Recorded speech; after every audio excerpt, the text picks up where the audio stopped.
Oh, he helped me out there. He helped me out there. What's happening, people? Welcome to United View. You guys won't know, but Owen just had my back there. We have so many overlays and so many different things. I'm always like, it's because and half of them are jokes. Half of them. There's the Marcel picture. There's the KG with hair. There's you and Joe Felix. It's just a mess. At any moment, guys, we can just do that. And it's preloaded in. At any moment, we could just do that. So that's just how it is. That's just how it is. But it is the Man United versus Everton preview. It is a little bit of a press conference reaction from Erik ten Hag in what was quite a limited press conference, I think. Obviously, we'll get quotes later on tonight. Maybe limited in terms of the journalists asking questions. There were two. Oh my god! I mean, it better be a free for all in the second half because Simon Stone just took over, and the other guy, I think he's from Sky, isn't he? Yeah, I can't remember his name, but there you go. So we're going to get into it. We are a little bit early as well. So if you're thinking what's going on here, do you know what I'm saying? Big up to you. We are early. Big up KG in the chat. He's going, let's go. He's going, yo. And then he also called us snakes because you showed the picture of him with the hair painted on. I was just explaining that everything's on tap. It wasn't even a personal tap. Do you know what I mean? But since he brought it up. Yeah, since it's there. You know what I love about that? If you hold that for a second, look at Martial looking at his hair. Going, what's going on there? Yeah. Saying you had to spray it and you could start from scratch and you still got it wrong. Yeah, Martial's good. What's going on? But big up to the community. Big up everyone in there. Who we got? We got KG. Is Rattle says Rye. Keegan says, what time is KG's show?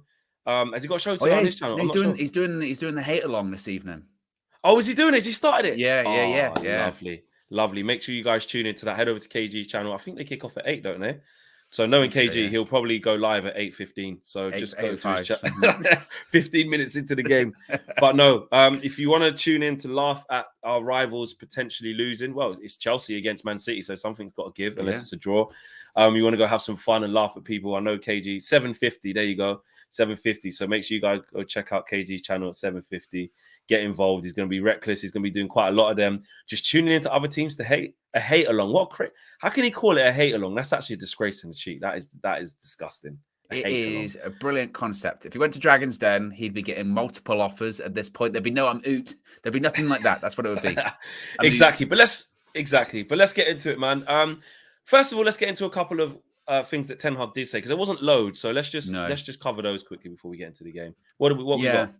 So he was asked about Jack Butland. Of course, Jack Butland was reported today that he's going to have a medical ahead of a loan move, even though he's got 6 months left on his contract. It's going to be a loan to the end of the season and then see what happens. Basically, when he was asked about that, Ten Hag said, Martin Dubravka was recalled. In our setup, we need a squad with experienced goalkeepers. He actually recalled a situation that last year at Ajax where all of his goalkeepers got injured. He said, quote, last year I had a situation with Ajax. We had 3 goalies injured and you don't want a position that you play for trophies and you have to put in a young keeper. You can't expect it. And also you kill your season. That's what we have to be prepared for. So basically saying, look, we need 3 goalkeepers. It's nothing really that deep. There's no big plan for Jack Butland. He also really stressed how happy he was with David De Gea. It must be said too. He said, I'm really happy with David. So basically implying actually tomorrow, if you thought like Tom Heaton might play, David De Gea is going to play tomorrow. He's going strong every game. And I like that. You know what? We're not going to spend too much time talking about Jack Butland, not out of a disrespect, but just because we know what it is. And it's just good to see, what they say, what was it? Failing to prepare is preparing to fail, isn't it? He's saying, I've experienced this before and you think it can't happen. And all of a sudden your 2 senior keepers has come and then you've got to go to the under-23s and say, right, you're playing against Barcelona away at the Nou Camp. Do you know what I mean? Like those things legitimately can happen. So, and he's preparing with his mindset of we want to be challenging for trophies. And if we are challenging for trophies, come the end of the season, if there are finals, so he's basically saying, look, I'm expecting to be near some finals towards the end of the season. And I don't want to put myself in a situation where I haven't considered certain details as big as you may think. It's like the old school thing of, when people used to not put keepers on the bench, they go, I prefer it to be like an outside player on the bench. And then when the keeper would get injured, they go, oh, Phil Jagielka's going in goal. That used to happen all the time. Neil Warnock says. So 100%. That's what he's basically doing there, Yeah, I agree. So that's good to hear. You want to hear that, and you want to hear that. Also, De Gea is number 1 as well. Reaffirm that as well. So yeah, I agree with that. What else have we got? He was also asked, and this is actually quite fun because KG, of course, has been saying we're in a title race 100%. And Ten Hag was asked if United could be in a title race potentially. Now, Ten Hag, like a lot of people, put he a said, bit "Yeah, of I've heard this guy called KG. He's right." He said KG, that comedian. Yes, we're talking about this. That's what Simon Stone said. He went, Eric, KG. I don't know if you've heard of him. He was on the guy Bruno gave the chicken to. Yeah, the guy. He goes, "Oh yes, I know. Yes, I know him. Yes." There's the one that I remember when KG asked that question in the press conference in pre-season. I can't remember. I think he said Malasia, and Ten Hag went, "Who?" Malasia? Yeah, he just didn't hear him properly. I think he said it too fast. Anyway, he was asked Ten Hag about potentially being in a title race and winning trophies. And Ten Hag responded, "We have to go game to game. In this stage of the season, it's not where you're looking at. It's about getting into the position where you can win something. Don't get distracted." So basically, he's saying, look, I'm not even thinking that far ahead. You have to get into that position first. And this is what the game against Everton is about. It's about progressing to the next stage. You can't think, oh, we're going to be competing come April, May in trophies and finals and all that kind of stuff. You got to get there first. It's about putting yourself into that position and then thinking about if you can win them or not. So again, as you would expect, he's not going to come out in a press conference and say, we're going to win the FA Cup. But, it's the mentality once again. And finally, he was also asked about transfers, saying, does he expect any business to be done in January? And he said, quote, "When there are opportunities at the top, you have to be ready for that. My main focus is to improve the team," which again is kind of par for the course for Ten Hag, saying, as he said in the past, it's not about getting players in, it's about getting the right players in, and basically more of the same there, Flex. Yeah, I think all pretty routine stuff. I mean, the stuff about the title, like I was saying on the show this morning, was that this morning? Yeah, it was. We're fans. We can, go whatever emotion we want to do. That's how we consume our football. That's how we love our football team. That's how we support our football team. KG and other people who are quite positive. I've seen actually quite a few people actually just away from even this channel just saying, yeah, you know what, beat City, yeah, why not? Why aren't we in it? Yeah. And some people that's a bit more reserved say, listen, let's just get top 4 in the bag. Tottenham a little bit behind us. Let's just game by game. And it's not our job as fans to kind of dictate to other fans how that don't get excited. Like I said, with how crap it was last year. If people want to dare to dream and be happy, I'm happy for them. 100%. And they're allowed. I'm somewhere allowed in the middle. As we always say, you're allowed to support the club in any way you want, and you're allowed to feel about the club any way you want. You can't tell people how to think and how to feel. And if you want to believe at this point in the season, feel free to believe. If you want to believe after the game against City and Arsenal, feel free. That's. Because I will be. Tell fans, if we get 6 points in them 2 games, I will change my tune. I'll tell you that. Me too. 100%. I don't know. I can't see that happening. But you never know. And so for the manager perspective, he's always going to say game by game. If you start thinking forward, you start messing up. You lose focus. You've got to be, focused on this game and this game only. You can't be thinking too far down the line. And the same with the trophies. Obviously, he wants to win a trophy in his first season. Mm-hmm. Obviously, it's important to him. But again, he's saying, I don't think about that. Just, the next game's Everton, then the next game's Charlton, and hopefully we're in the next round of those competitions respectively. So, yeah, I think it's pretty routine stuff. Lil Yo-Yo, big up in the chat, members priority chat. Remember, if you do join the membership group here at United View, you will get your membership priority where, your chat comes up in a different color. So it's easier for us to see it. And we will get as many of those read out for you guys as possible. As well as, obviously, if you're not in the members as well, we also go through some comments and obviously super chats. But Lil Yo-Yo says, anything about Donny van de Beek? Maybe that will come in the second half. But all we know is what he said after the game, which is it's too early to say. Didn't look good. Got to have some scans. I would think someone would probably ask him, when Simon Peach gets a chance, his thing will be, so squad updates, is Anthony back into the squad? And his, squad updates, Eric. and anything on Donny van de Beek? I guarantee you Simon Peach's question is that, if he's there. Yeah. I will be stunned if it's not. Do you know what I mean? That is his role. His is the team update question all the time. Yeah. What was the reaction inside the stadium when Donny went down? Do you know what? It was quite innocuous. I mean, I sit near the halfway line, quite low down. So it looked like a foul, but it didn't look like much more than that from where I was sitting down. And obviously he was down and you could see he was in quite some pain. So you're thinking, and the way he got up, putting weight on it, we half saw that as a good thing, but then we were like, oh, he definitely can't carry on.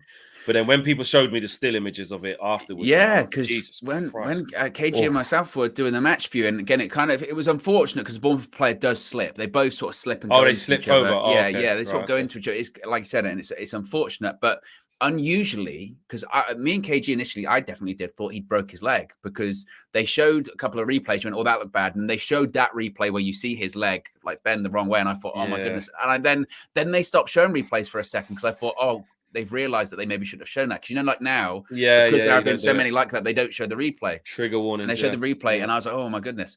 But the fact that he got back up on his feet, I thought, well, that's a positive sign. But it's a positive, when you see, like you said, the still images and the way that his leg bent, that can't be hyperextension of the knee is a big problem. You know, you got loads of ligaments around there and tendons, and you overstretch them, or if one of them snaps or you get a tear on one of them, it's a bad one. It really did look bad. When I saw it, I really felt bad for him, actually. And someone said I think he was sort of in tears, I think, as well. So was he? Yeah. Well, you can understand why, certainly, can't you? Because 100%. Let's face it, you know, he might have had an opportunity to play tomorrow. You know, exactly. certainly the Tuesday luck, man, as well. You know, exactly the luck of the guy. I said that in the fan views. I was like, I did feel it for him. I mean, we can always talk about him trying to have an impact on the game and trying to get into it and find himself. And then when you work that hard as a professional to stay fit, at least, and then you're not getting an opportunity, and you get a first start in ages in a league game as well, at home under the lights, you want to impose yourself, and that happens. And now you probably got a long-term injury. It's just really unlucky, really unlucky. Ed T says no one reacted until he went off. And Keegan says the images look terrible. I agree. Ash says, any news on anyone being sold? No news on that as we know it, as we understand it now. We haven't heard anything or seen anything. And Starlord says, Donny is out until next season from experience from 2 broken legs. This is my opinion. The second time I broke my leg, I walked out, but 5 hours later I couldn't.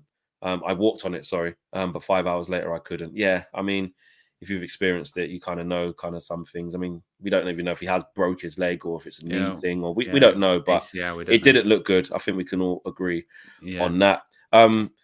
So on to the game. Well, actually, was that it from the press conference? I think that's pretty much. I mean, he was asked a little bit about Rashford, and he basically said Rashford needs to keep staying focused, and he'll score more goals and contribute. That was actually a little bit interesting to say. You know, what are you working on with him? Because to say, like, are you working on his finishing? Are you working on his decision making? And he was like, just focus. I'm working on this, you know, and it kind of feeds in. If you want to maybe extend it a little bit, maybe I'm overthinking it, but it extends into, you know, the Sancho situation, just players in general, just up here. Like the mentality just needs to be strong. We're not specifically working on, you need to improve your finishing or you need to improve your free kicks. And those things come because they train every day and they stay behind and they do shooting, extra shooting. That's fine. But he's saying his main thing is tapping into this. Yeah, he said it before, after the game, actually. I think he was asked about Rashford if he played well again. He said he'd played well. And he said that, you know, I'd said to him basically in pre-season, just focus on scoring goals because the chances will come. Basically saying it's not your job to be creating chances, whatever. They'll come. The players around you will make those chances for you. Just focus on putting the ball in the back of the net. And clearly that's working. You know, maybe just focusing single-mindedly on one thing. Okay, put the ball in the back of the net. That's what you've got to do. Don't focus on other things. Do that. Clearly it's working for him. And I guess at this stage of the season, when you are playing a game every 3 days, it's not so much focusing on sort of, you know, again, the minutiae. It's just, again, keep your mentality, keep focus. That's the main thing, especially in cup competitions as well. Yeah, exactly. Just quickly back to that. I do remember that. Lil Yo, it's the same injury as Zlatan. Remember that when he jarred his knee, was it in a Europa League game? And he was out for ages from that, from crutches. Didn't even play in the Europa League final because of that, did he? No. But he was in a bad way. So it did look like that. He did that, like jarred his knee backwards. Yeah, so there you go. But yeah, on what Ten Hag was saying, exactly. I like that. I like that his main focus is just mentality and keeping his players tuned in to what he wants to do and what we want to achieve, because that's it. We've got to take it game by game. If we're thinking about Arsenal away and we take our eye off, you know,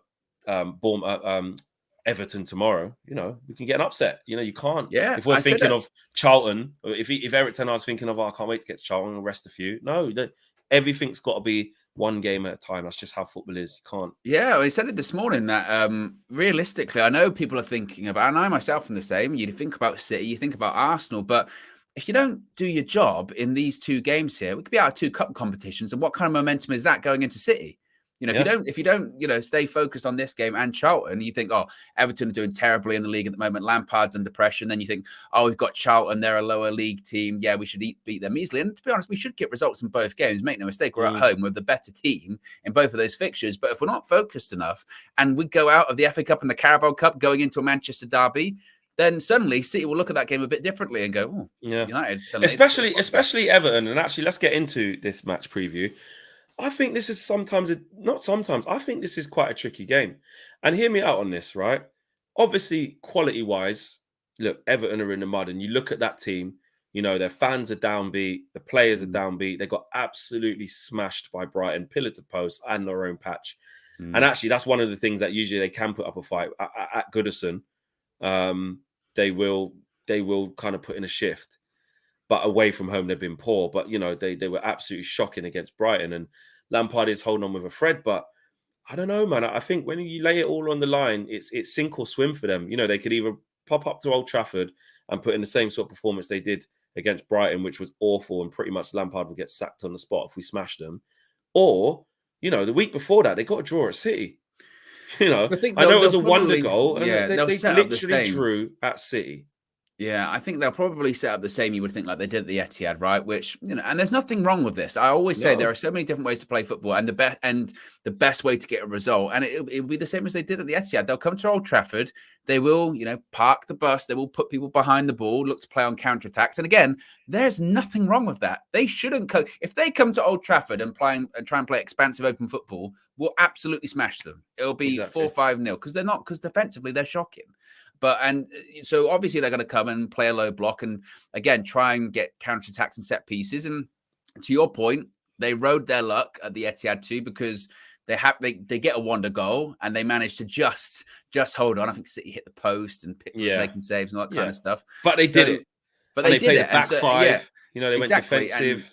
100%. So Ten Hag should point that out to the players and say, look, yes, I know things aren't going well for them, but they did get a draw against City at the Etihad, and we went to the Etihad and we saw what happened to us. So it's not no mean feat or anything like that. So the important thing you would say for United is a bit like against Bournemouth is get an early-ish goal, get a goal sort of 20, 30 minutes in, and then you would feel like if we get that early goal, they'll just collapse completely. They'll come. It's the longer, because they probably, I don't know Everton's tactics, week in, week out, but I know they went with a back five at City and they went back to a back four at home because they want to be more on the front foot. This is a game it's not in the league. So again, how much priority is there? He might even rest players because the league games coming up is so important. But at the same time, it's about a little bit of not getting embarrassed and just losing. Sometimes because he could get sacked. Because he could get sacked if it's embarrassing. Yeah.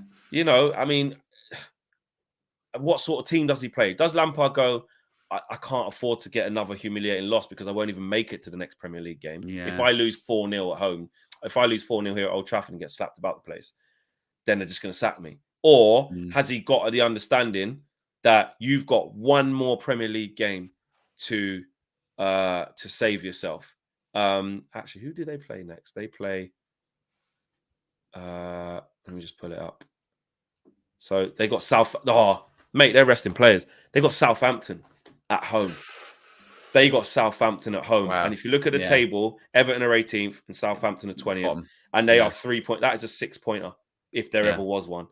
Nah, mate. So if I'm Frank Lampard, I'm making changes anyway. You have to. Surely. Do you know what I mean? Surely. Yeah. I was just thinking that, because I was thinking, you're right. I think you would think you'd probably, if it was a different part of the season, he'd be like, I'll rest players, the matter, I got the FA Cup. Like, I need to focus on that. But at the same time, if we did beat him 4 or 5-0, the pressure probably would be too much. But at the same time, he's probably got that cushion. 6 point. I don't know, actually. I don't know, because it's a weird one. Because Everton might think, if we do sack him, say we do beat him like 3 or 4-0, and they sack Lampard, they might think, actually, if we get a caretaker manager in, that bounce might be good enough for us to beat Southampton at home. You know what I mean? Do they have a plan? Duncan Ferguson's not even there now. They can't even do that whole get him in just to steady. I don't know. To be honest, I don't care. But in terms of how it affects us, I think we should get back to, actually, now I'm thinking about it, we turn up and play to our top level ability against a very fragile Everton side that, like we just said, that's the conundrum they've got. We couldn't even work it out. Imagine what it's like for him. Yeah. Do you know what I mean? And I don't think even we really rotate that much. I don't think we should. No I way. think It's FA rotation Cup comes on first round, Tuesday. mate, or Yeah, I first think round for us. I think the rotation comes on Tuesday against Charlton in the Carabao Cup, and I think he'd actually want continuity because we saw him rotate quite a lot against Bournemouth. I mean, 4 changes for Eric Ten Hag's a lot. Yeah. So I would expect, you probably would think Varane, Martinez will probably come back in just to get that synergy back for the next Premier League game. That's City, so which is about a week away. So I would think, I think we play a pretty strong side. I do. Yeah. Z6 says, is Phil Jones still a Man United player? He is. He is. He is still a Man United player. Obviously not involved in anything and just been kept way away with no pathway back. But yeah, I think his contract's up in the summer, isn't it? Phil Jones, I think so. I just had a buzz on my watch. It was my Man United app, and it said it was an interesting thing about Anthony Martial. He was asked, Eric Ten Hag, in the sort of club media interview prior to doing his press conference. He was asked if Martial was available to play tomorrow, and Ten Hag said, quote, "He's available, but it's different. He came off, but he didn't play that much in the first half of the season, so we have to bring him back slowly into 90 minutes. He can play 90 minutes, but if we're playing him in a row of games, we have to protect him so he can have the strength, the power to deliver over 90 minutes every third day." So obviously there was a bit of concern about Martial because he went off and he went straight down the tunnel against Bournemouth, and there was a bit of like preservation, isn't it? Yeah, exactly. Basically, he's saying what we've said is that he can play 90 minutes, but I don't want him to play 90 minutes. Protecting him, especially because we've been in the ascendancy as well. Like we've been in games where we've apart from the Wolves one, but you know most of the games we're like 3-0 up or 2-0 up or whatever. We're in control of the game, and you know, but you do notice, you know, when we have to bring Elanga on and put him down the middle, or you know, he's not really putting Rashford through the middle because he's doing so well from wide positions. So, but yeah, I don't mind that. Again, it reiterates that we are in big trouble if he gets injured again. Even though he's not scoring, just to have that little focal point. And, you know, some people have been criticizing him a lot, saying, you know, it's taking him too long to get going and he's not really been contributing. He hasn't had much of a goal threat. I mean, he scored against Forest. Keeper probably should have saved it, but, you know, good goal. But he's not really getting many shots, is he? He's not. It's like he's a Bobby Firmino. He's just facilitating the rest. It's all about hold up play, isn't it? It's all about him being a bit of a pivot. You know what I mean? And I don't mind that. If we're winning games, and you know the rest will come. It's almost like he's not the same mold, but it's like Jesus at Arsenal. You know, he couldn't really hit a barn door, hardly scoring, but he's getting assists. He's contributing to the team. And when he doesn't play, they're in trouble. Now, I'm not saying he's as good as that in terms of how much he gets about the pitch and how good he is, but you know, and we know he can find the net if you give him chances as well. You know, so it is what it is. We know we need a new striker. We know we need, you know, someone more potent. We need to go in a different direction. But Martial has been, like someone said there, he's linking up well, which he is. To be fair, he's just lacking goals. Exactly. And whilst Marcus Rashford's carrying the mantelpiece, and we want some more goals across midfield, and we want Anthony to start get going, and obviously he is our striker, so we want him to score. But I think in this moment, just keep playing him, just keep knitting the team together, and chances will come. Yeah, you know I think that's the case with him. I think it's because you do see it a lot, is that he will receive the ball back to goal just inside the opposition's half, and it's all about him holding the ball up and waiting for the wingers to kind of push up with him, and then giving the ball to them or whatever, and then trying to make it into the box. It's almost like it's a strange one because, like you said, because as a striker, you do judge them by goals and assists because that's what they're there for. But it's almost like that might not be his primary focus, which sounds strange. You know what I mean? It's about linking up and bringing in people like his primary focus is to stay injury free. Yeah, do you know what I mean? Exactly. It is, and clearly that is his primary thing, because Eric Ten Hag won't even let him play 90 minutes because he knows he needs to play. Martial needs to play every game because we don't have anybody else like him in the whole team. And you don't want to have Rashford playing through the middle because he's less effective than if he's off the 100%. Left or even the right at this point. And Ten Hag knows it. With the groove that Rashford is in, he needs to be on the left or the right if Garnacho is going to play, whichever one. If we have to bring in Anthony Elanga up front, obviously it weakens us. And if we have to play Rashi up front and Anthony on the right, and then Garnacho on the left, that weakens us too, compared to what it is with Rashford on the left and Martial up front, the balance of the team. So, look, I'm sure there'll be, we'd have to deal with it if something bad happened. Touch wood, it doesn't. But I get it. I get it. I know we want our striker to play 90 minutes and that, but at the end of the day, we have to. And he ain't playing 90 minutes tomorrow. Not a chance. No way. No way. No way. It'd probably be City if he does. Yeah, that would be maybe the one. And would he even play against Charlton? No, I don't think so. So who plays up front then? It might be Rashi that plays up front against Charlton. Honestly, it might be. Might start Elanga on the right. Yeah, he might do something like that. Oh, yeah, I don't think Martial plays that game. He doesn't play 90 tomorrow. Definitely not. Even if it's like 70 minutes, you're like, oh, we need a goal. He's coming off. Or does he play 90 tomorrow, but because he knows he's not involved against Charlton, so he's got a long rest? I think if we're 2-3-0 up Flex, he takes him off. Okay, 1,000,000%. 1,000,000%. He's like, I know this guy. Even again, the fact that we were worried in the first place when he went off against Wolves, because he went down and turned over and went, every time he goes down, you go, here we go. Yeah, he's going to be injured. Just get a little gasp. Yeah, it's like that in the stadium as well. You just think, oh, come on, just get back up. Come on, because he's just been out for so long and we haven't had him. So yeah, it's good that he's playing. In terms of the rest of the team, then predicted 11's just strong, normal. Back to the first team back four. Shaw, Shaw left back, or do you think Malacia left back? Then Martinez and Varane, or do Varane stays on the bench? He goes with Martinez and Maguire. I think it might be Dallo. Do you think he'll come in? Martinez, Shaw, Martinez. Oh. No, it might be Shaw, Martinez. It might be the strongest back four. It might be. And then I'm just thinking on Tuesday. Then it would be, on Tuesday, Wan-Bissaka, Maguire, Lindelof, Malacia, and then that leads into having the back four of Shaw, Martinez, Varane, and Dallo against City, maybe. I don't know. Because it's so funny. You predicted all that. I don't know. Why are you asking me? Because alive. Yeah, exactly. And because also you just don't know what it's going to do, because that City game, we need our strongest team out, but also Dallo needs minutes. Yeah, that's what I'm thinking. Yeah, and he needs to play. So I think he starts tomorrow. And on Tuesday, maybe so. But it's hamstring. It's hamstring. You want to be really careful, don't you? One of them he plays 90 minutes anyway. I think so. Yes. He might start Wan-Bissaka again tomorrow, and then bring on Dallo like he did, and then start Dallo against Charlton. Get him in the groove, ready for City. But do you think he'd play? Do you think he'd play him Tuesday, Saturday lunchtime? It's a lot, isn't it? Yeah, Tuesday, Wednesday, Thursday, Friday. It's 3 days. Hamstring. Be all right.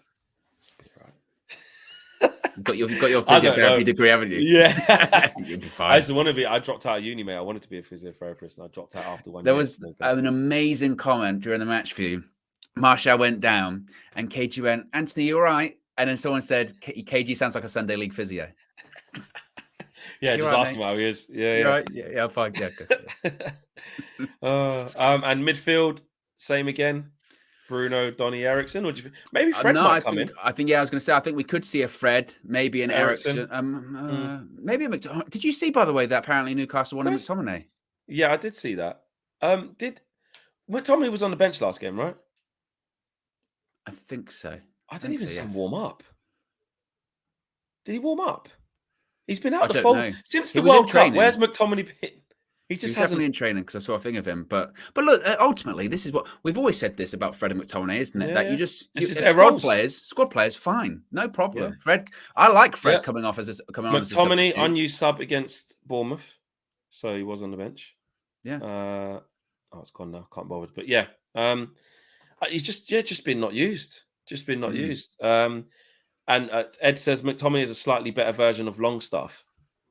Okay, yeah, I get that. McTominay had an illness, says Lil Yo-Yo. Yeah, I don't know. He started against Burnley, did he? I can't remember that back that far. Okay, I don't think Swole's going to lie. You know what I mean? But yeah, the games are coming thick and fast. They all just merge into one. Like I can't decipher. Obviously, I was there and I know, but I can't decipher the difference between Burnley, Bournemouth, Forest, like what the goals were, who did what. It just. I know, like I was still talking about Bournemouth yesterday. I was doing, and then like today, it's like Everton. Yeah, you know what I mean. Yeah, it's that quick. Exactly. Predictions? I think we'll go through. I do think we'll go through. I think it will be fairly comfortable. I'm going to go with a 3-0. We are not conceding goals at Old Trafford at the moment. David De Gea isn't conceding goals at Old Trafford at the moment. It depends on the defence that he selects, I think, in fairness. But I would expect a comfortable performance, because at the same time, I think Everton, in their heart of hearts, actually want to go out the FA Cup. So this is an unwanted distraction, mate. They've got to worry about the league, you know. So I'm going to say, what a game against Southampton that is for them. Huge, all eyes on huge. So I'm going to say 3-0 comfortable United victory. What about you, Flex? I'm just going to stick with my 2-0s. I like my 2-0s right now. If they go one extra and get the third goal, I'm happy. I always feel like we're going to score a couple. I've got the vibes right now of whoever starts. I just feel like we won't concede, especially against these type of teams. Isn't it nice that we can do these predictions without the fear of sort of jinx? Mate, I was driving up in the road trip. Thought, I'm gonna give a little prediction, mate. 2-0, mate. Driving like the films when you're just constantly like that. Yeah, exactly. But it's just moving the wheels there. I'm quite comfortable with that. It's just nice to look forward to seeing us play. So there you go. That is your match preview completed, and your Ten Hag press conference reaction completed as well. Tomorrow is match day, so we will have the road trip early in the afternoon. We will have a morning show. Owen and Co will be on there tomorrow morning as well. Transfer view, and that will lead into, after obviously the road trip, you are going to have KG and Owen on the match view as well. Marcel will be with us. We'll get reaction from the game as well, from guys down at the ground as well. So yes, a busy day tomorrow. As long as Marcel is in the back seat. I don't. He just looks so little in that car. He just looks so small. He does. He's just little. It's just him. But anyway, guys, we're out of here. Take care. We will see you very soon. We'll see you tomorrow. See you tomorrow morning. We're out of here. Peace.